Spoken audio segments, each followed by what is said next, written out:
बिहार में कोरोना हुआ बेकाबू। बिहार के 300 प्रखंडों में पहुंचा कोरोना का संक्रमण और सूबे में 12 जनवरी तक हल्की बारिश के आसार।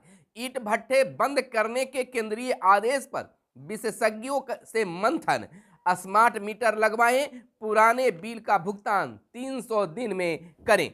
पटना के अलावा मुजफ्फरपुर, नालंदा, गया, बेगूसराय व सारण बने कोरोना के हॉट स्पॉट। राजस्व विभाग में विशेष सर्वेक्षण को संविदा पर बहाल होंगे 2500 कर्मी और वार्ड सचिवों को लेकर कोई सूचना नहीं, बल्कि वार्ड सचिवों के चयन को लेकर अब प्रक्रिया धीरे धीरे तेज होने लगी है। यूपी, उत्तराखंड समेत 5 राज्यों में चुनावी बिगुल बजी। यूपी में 7 चरणों में, मणिपुर में 2 और पंजाब, उत्तराखंड और गोवा में 1 चरण में होंगे चुनाव। और बिहार में नक्शे की होम डिलीवरी जल्द होगी शुरू। बिहार बोर्ड की प्रायोगिक परीक्षा कल से होगी शुरू। लोहा इस्पात में सशक्त बन रहा है देश, आरसीपीसी। और रेल का सफर हुआ महंगा, 50 रुपये बढ़ा विकास शुल्क। और इधर बिहार में लगातार कोहरे से जनजीवन अस्त व्यस्त है और बिहार के 300 प्रखंडों में कोरोना संक्रमण पहुंच चुका है, जिससे बिहार में कोरोना बेकाबू हो गया है। कोरोना काबू करने की कड़ाई की है जरूरत है। आपको बता दें कि 15 अरब का संदिग्ध लेन देन पकड़ा गया। रेल मंत्रालय में एक हफ्ते में फूटा कोरोना का बम। वीरेंद्र कुमार भावरा पंजाब के नए डीजीपी बने। हज यात्रियों का चयन होगा मापदंडों के तहत। नकली भड़काऊ सामग्री डालने वाले कई सोशल मीडिया खातों पर रोक। और स्क्रीन की लत बिगाड़ न दे आपका सेहत। नमस्कार, मैं हूं आपके साथ सुनील बॉबी और आप इस समय देख रहे हैं मगध संवाद के खास कार्यक्रम सुबह सवेरे में हम खबरों को लेते हैं अखबारों के पन्नों से। अखबारों में क्या छपा है और क्या है आपके लिए काम की खबरें। तमाम खबरों को जानने से पहले आपसे आग्रह है कि हमारे इस वीडियो को फेसबुक पेज पर देख रहे हैं तो फेसबुक पेज को लाइक कर लें, और यूट्यूब चैनल पर देख रहे हैं तो यूट्यूब चैनल को सब्सक्राइब कर लें, और वीडियो पसंद आए तो लाइक जरूर कीजिएगा। इस समय की सबसे बड़ी खबर है कि जहां कोरोना की विस्फोट पूरे देश में हो रहा है, कोरोना संक्रमण की लगातार दर बढ़ रही है, संख्या बढ़ रही है, वहीं एक बड़ा ऐलान चुनाव को लेकर हुआ है। यानी कि यूपी, उत्तराखंड समेत 5 राज्यों में चुनावी बिगुल बजा है। यूपी में 7 चरणों में, मणिपुर में 2 और पंजाब, उत्तराखंड और गोवा में 1 चरण में चुनाव होंगे। आपको बता दें कि सुशील चंद्रा, मुख्य सचिव आयुक्त, ने क्या बयान दिया है। आयोग इस बात को सुनिश्चित कर रहा है कि ज्यादा से ज्यादा डिजिटल चुनाव प्रचार किया जाए। राजनीतिक दल भी आयोग के सभी दिशा निर्देशों का कड़ाई से पालन करें। सभी जिला निर्वाचन अधिकारी और आयोग के पर्यवेक्षक राज्यों में रैलियों पर पाबंदी और अन्य विदेश निवेशों के अनुपालन पर कड़ी निगाह रखेंगे। कोई भी उल्लंघन पाए जाने पर सख्त कार्रवाई की जाएगी। यानी कि कोरोना में स्कूल बंद हो सकते हैं लेकिन चुनाव बंद नहीं होगा। हालांकि ऐलान कर दिया गया है। आपको बता दें कि उत्तर प्रदेश में 403 सीट, 202 सीटें बहुमत के लिए हैं। और आपको बता दें कि 10, 14, 20, 23 और 27 फरवरी को पहले 5 चरण की वोटिंग होगी। और उत्तर प्रदेश में 3 और 7 मार्च को पड़ेंगे 6ठे और 7वें चरण के वोट। उत्तराखंड की बातें कर लें तो 70 सीटें हैं, जिसमें 36 सीटें बहुमत के लिए होंगे, जिसमें 14 फरवरी को 70 सीटों के लिए राज्य में मतदान होगा। पंजाब में 117 सीटें हैं, जिसमें 59 सीटें बहुमत के लिए हैं, जिसमें 14 फरवरी को 1 चरण में सभी सीटों पर वोटिंग होगी। गोवा में 40 सीटें हैं, जिसमें 21 सीटें बहुमत के लिए होगी। 14 फरवरी को 1 चरण में सभी सीटों पर मतदान कराया जाएगा। इधर बता दें कि 15 जनवरी तक रैलियों, रोड शो पर रोक रहेगी। 10 मार्च को चुनाव के परिणाम घोषित होंगे। आपको बता दें मणिपुर में 60 सीटें हैं और जिसमें 31 सीटें बहुमत के लिए होंगे। 27 फरवरी को पहले चरण का मतदान, 3 मार्च को दूसरा चरण, और मणिपुर विधानसभा का कार्यकाल 19 मार्च को समाप्त होगा। तो एक साथ 5 राज्यों में चुनाव के बिगुल बज चुका है और कड़ाई से कोरोना प्रोटोकॉल का पालन करते हुए डिजिटल रूप से प्रचार करने की बातें कही गई है। देखना यह होगा कि कितना कोरोना प्रोटोकॉल का पालन होता है। और इधर बिहार की अगर बात कर ले तो बिहार में 12 जनवरी तक हल्की बारिश के आसार बताए जा रहे हैं। इन दिनों मौसम का मिजाज बदला हुआ है, सावधान रहने की जरूरत है। कुछ जगहों पर कोल्ड डे जैसी बन सकती हैं परिस्थितियां। शनिवार को दिन में धूप निकलने से कई जिलों में राहत महसूस की है। रेल का सफर अब महंगा होगा, 50 रुपये बढ़ा विकास शुल्क। या फिक्स टिकट बुक कराते समय यात्री से वसूली जाएगी। उप नगरीय रेलवे और सीजन टिकट यात्रियों को इसमें मिलेंगे छूट। और एक बड़ी खुशखबरी युवाओं के लिए है कि राजस्व विभाग में विशेष सर्वेक्षण को संविदा पर बहाल होंगे 2500 कर्मी।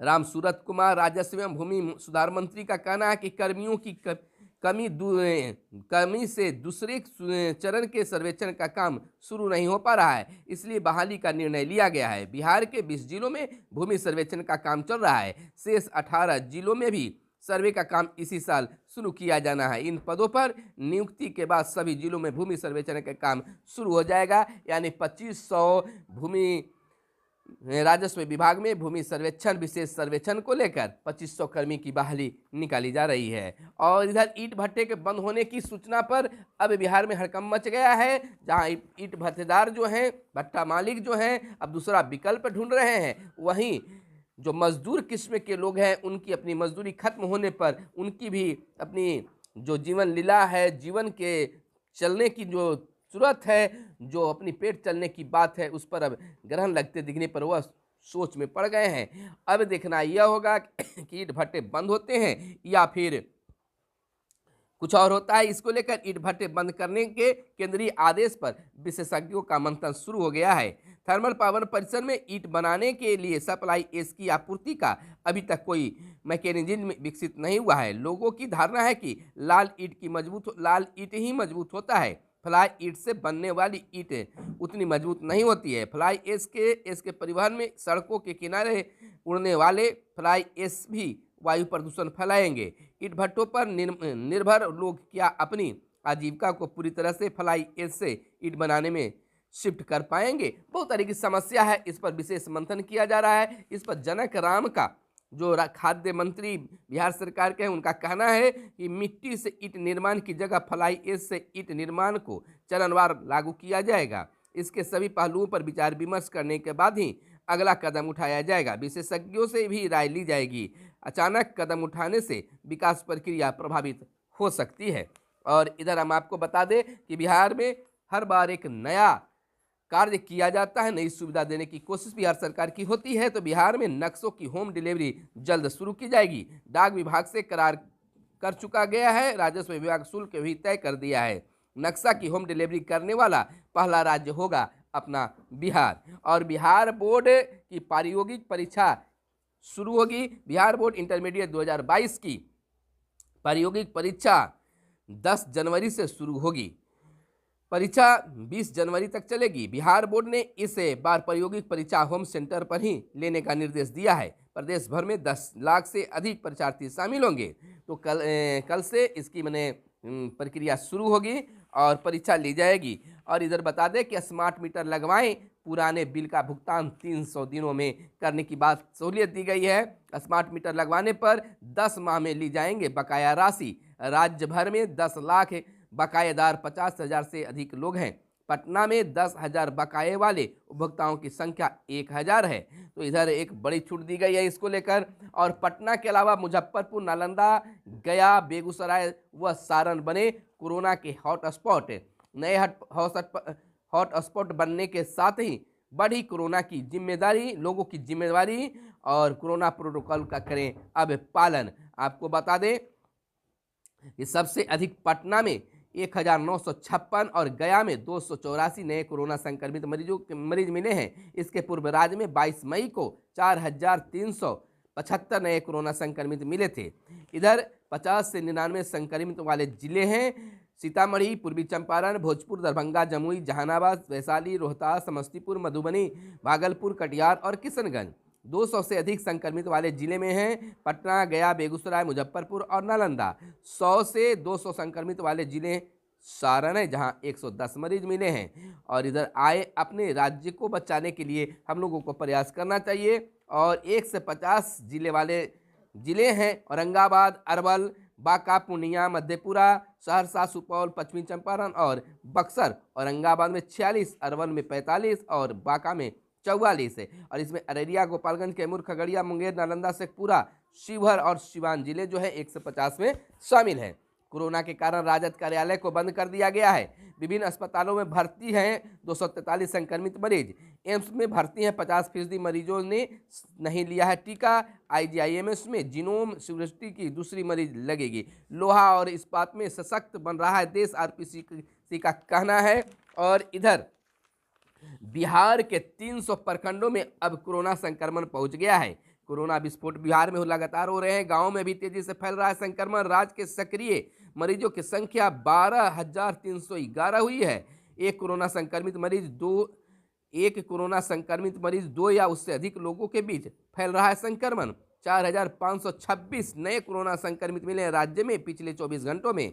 और देश में बेकाबू होने की कगार पर है अब कोरोना। और चुनाव की भी अधिसूचना जारी हो गई, ऐलान हो गया है। संक्रमितों की कुल संख्या एक दिन में 1.5 गुनी बढ़ गई है। और इधर कुछ और जो खबरें हैं जो आपको जानना जरूरी है। साइबर अपराध में शामिल मोबाइल नंबरों को ब्लॉक करने की है तैयारी।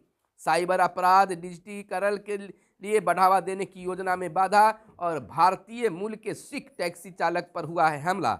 वाहनों की फिटनेस जांच को 10 राज्यों में अत्याधुनिक केंद्र बनेंगे। और इधर अगर पहाड़ बर्फ से ढके, मैदानों में बारिश। और यहाँ बता दें यह खबर जो है श्रीनगर और शिमला चंडीगढ़ की है। पाक की मुर्री में भारी हिमपात, 21 की मौत। चीन के कैफेटेरिया में विस्फोट, 16 मरे। वकीलों ने कहा कोकोविच पिछले महीने संक्रमित हुए थे। भारतीय गेंदबाजों को हैरान किया, फिलेंडर का कहना है। उस्मान ख्वाजा का दोनों पारियों में शतक। ऑस्ट्रेलिया ने दूसरी पारी 6 विकेट पर 265 रन पर घोषित करने का इंग्लैंड को दिया 388 रन के मुश्किल लक्ष्य। और एक और बड़ी खबर, पाक महिला क्रिकेट टीम के मुख्य कोच हुए भी संक्रमित। और इधर ओमिक्रॉन के 85% मरीज बिना लक्षण वाले हैं। और कोरोना को काबू करने को कड़ाई जरूरी है। WHO ने चेताया ओमिक्रॉन भले ही कम गंभीर है, मामूली कहकर खारिज नहीं किया जा सकता है।